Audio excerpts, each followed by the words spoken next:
مفتی صاحب، ایک ہمارے بھائی کا سوال ہے، کیا شادی کی پہلی رات بیوی کو گفٹ میں موبائل دے سکتے ہیں؟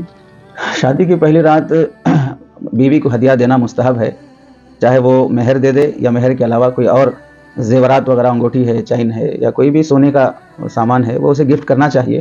اس سے محبت بڑھتی ہے، اور شادی کی پہلی رات کا تحفہ عورت ہمیشہ یاد رکھتی ہے اور اسے بہت محبت سے اپنے پاس رکھتی ہے کہ میرے شوہر کا پہلا یہ ہدیہ ہے، اور ہدیہ محبت کی دلیل ہوتی ہے. لیکن موبائل گفٹ کرنا یہ بہت بڑی حماقت ہے، نادانی اور بیوقوفی ہے. شادی کی پہلی رات بیوی کو موبائل دینے کا مطلب یہ ہوا کہ آپ بیوی کو غلط راستے پہ جانے کا راستہ کھول کے دے رہے ہیں. کیونکہ موبائل اس وقت عورتوں کا اینڈرائڈ موبائل یوز کرنا اور اس میں جو نئے نئے ایپس آ رہے ہیں، اس کی وجہ سے بہت غلط راستوں پہ دیندار لڑکیاں بھی غلط راستوں پہ جا رہی ہیں. تو ہم تو یہ کہتے ہیں کہ شادی کی پہلی رات نہیں، شادی کی آخری رات بھی کیوں نہ ہو، بیویوں کو موبائل نہیں دینا چاہیے. اس سے بہت زیادہ گمراہی پھیلنے کے اندیشے ہیں. جب تک یہ اطمینان نہ ہو جائے کہ ہماری گھر والی غیر ضروری کاموں میں اور غیر شرعی کاموں میں موبائل کا استعمال نہیں کرے گی، اور اسے موبائل دینا وقت کی ضرورت ہے، نہ دینے سے نقصان ہو رہا ہے، تب اسے موبائل حوالے کیا جائے گا. شادی کی پہلی رات موبائل دینا مناسب نہیں ہے.